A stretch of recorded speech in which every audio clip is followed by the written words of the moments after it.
Assalamualaikum warahmatullahi wabarakatuh. Siswa kelas 9C, selamat pagi.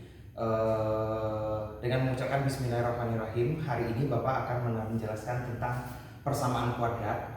Materinya sudah Bapak bagikan di classroom kemarin, kemudian juga sudah ada buku pegangan kalian yang sudah Bapak bagikan. Sekarang kita akan bahas persamaan kuadrat itu apa dan bagaimana cara-cara menentukan faktor dari sebuah persamaan kuadrat. Oke, terlebih dahulu, persamaan kuadrat itu apa sih? Gitu ya. Bentuk umum dari persamaan kuadrat adalah ax kuadrat ditambah bx ditambah c sama dengan 0. Ax kuadrat ditambah bx tambah c sama dengan 0. Dengan a, b, dan c itu adalah sebuah bilangan real. Sebuah bilangan real yang tidak boleh sama dengan 0. Ya, ax kuadrat tambah bx tambah c sama dengan 0, di mana a ini adalah sebuah angka, b ini sebuah angka, dan c ini sebuah angka, yaitu bilangan real, dan a ini tidak boleh sama dengan 0. Kenapa tidak boleh sama dengan 0? Contoh, kalau seandainya ini 0x kuadrat ditambah 2x ditambah 1 sama dengan 0, ini artinya apa? 0 kali x apa? 0 tambah 2x tambah 1. Persamaan kita menjadi 2x tambah 1. Ini bukan persamaan kuadrat. Ingat, bentuk umum persamaan kuadrat adalah ax kuadrat tambah bx tambah c. Ya. Oke. Bagaimana bentuknya jika 3x kuadrat ditambah 2 sama dengan 0? Apakah ini persamaan kuadrat? Iya, ini adalah persamaan kuadrat. Namun, persamaan kuadrat ini disebut dengan persamaan kuadrat tidak sempurna atau tidak lengkap. Lengkapnya bagaimana? Lengkapnya harus memenuhi ini, bentuk umum ini. Ax kuadrat tambah bx tambah c. Misalnya 3x kuadrat ditambah 2x dikurang 1 sama dengan 0. Misalnya seperti itu. Berapa a-nya? A-nya sama dengan 3. Ini A. B-nya berapa? B-nya sama dengan 2. Ini B-nya. C-nya berapa? C-nya sama dengan minus 1. Ini C-nya. Ya, itu yang disebut dengan persamaan kuadrat.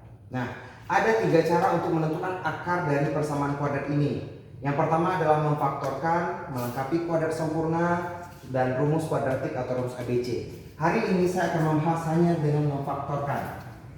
Perhatikan. Kita dapat menentukan akar-akar persamaan kuadrat dengan cara memfaktorkan. Contoh.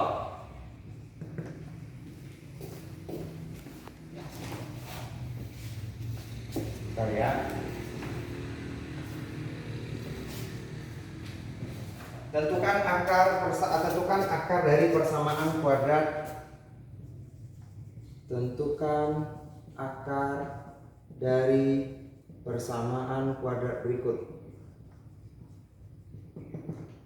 Contoh, x kuadrat ditambah 5x ditambah 4 sama dengan 0. Dah, perhatikan. Bagaimana cara mencari akar ini dengan cara memfaktorkan.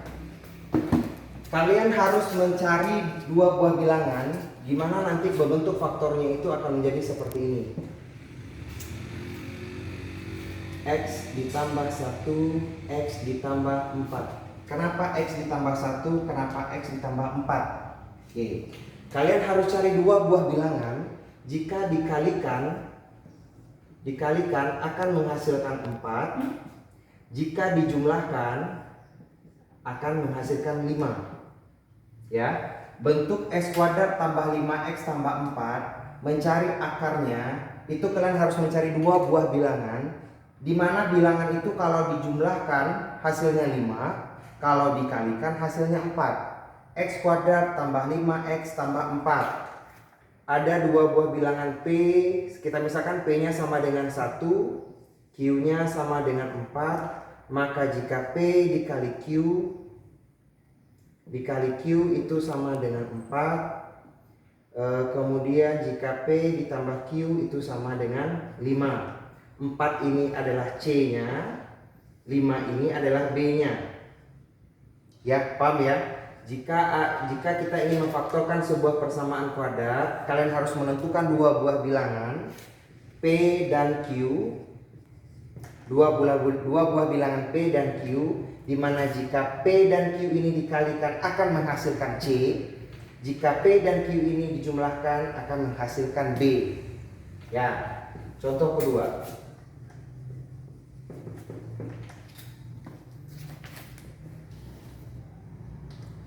Bagaimana dengan akar dari X kuadrat ditambah 5X ditambah 6? Oke. A kita sama dengan 1. Ini 1 di sini A ya. B-nya sama dengan 5. Ini B. C-nya sama dengan 6. Oke. Untuk mencari akar dari persamaan kuadrat ini, kalian harus menentukan dua buah bilangan P dan Q. Ya.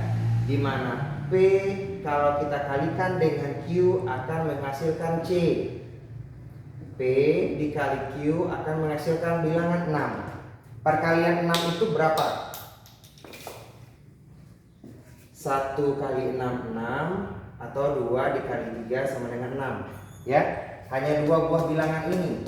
Kalau kita kalikan 6 itu 1 kali 6. Atau 2 kali 3 sama dengan 6. Ya, kita coba. Kalau seandainya kita ngambil P-nya sama dengan 1, Q-nya sama dengan 6, kita operasikan. Ingat ya, kalau kita kalikan dia harus menghasilkan C, kalau kita jumlahkan dia harus menghasilkan kalau kita kalikan dia harus menghasilkan C, kalau kita jumlahkan dia harus menghasilkan B. Oke. P-nya 1, Q-nya 6. Kalau kita kalikan P kali Q sama dengan 1 dikali 6 sama dengan 6. Apakah C-nya sama dengan 6? Ya, oke. Kalau kita jumlahkan P dan Q, 1 ditambah 6 menjadi 7. Apakah B kita sama dengan 7? Tidak, B kita 5. Berarti bilangan 1 dan 6 bukanlah akar dari persamaan ini. Jadi yang mana akarnya? Kita pakai angka yang kedua. Jika P sama dengan 2, Q-nya sama dengan 3. Kalau kita operasikan P dikali Q yang akan menghasilkan C, berarti 2 dikali 3 sama dengan 6. Apakah C kita 6? Iya. Kemudian kalau kita operasikan P tambah Q sama dengan B, berarti 2 ditambah 3 sama dengan 5. Apakah B kita 5? Iya. Maka akar dari persamaan X kuadrat ditambah 5X ditambah 6 adalah X ditambah 2 X ditambah 3. X sama dengan minus 2, X2 nya sama dengan minus 3. Ya, akarnya adalah kebalikan dari tanda di sini. Kalau tandanya positif berarti akarnya min 2 X1. Kalau X2 nya di sini positif berarti X2 nya minus 3. Oke, cara mengujinya bagaimana Pak? Kita uji lagi. X tambah 2, X tambah 3. Kita operasikan ini perkalian ini sehingga dia mendapatkan persamaan kuadrat ini. Caranya bagaimana? X dikali X, X kuadrat. X dikali 3, 3X. Tandanya positif, positif. 2 dikali X, 2X. Tandanya positif, positif. 2 dikali 3, 6. Tandanya positif. X kuadrat 3X tambah 2X, 5X. Karena dia suku yang sejenis kita bisa jumlahkan. 5X ditambah 6 sama dengan ini. Ya, berarti akar dari persamaan inilah X1 nya sama dengan minus 2, X2 nya sama dengan minus 3. Oke, cuma ini penjelasan tentang memfaktorkan. Tugasnya akan Bapak bagikan di classroom. Silahkan kamu kerjakan sesuai dengan petunjuk pengerjaan soal. Oke, terima kasih atas perhatiannya. Assalamualaikum warahmatullahi wabarakatuh.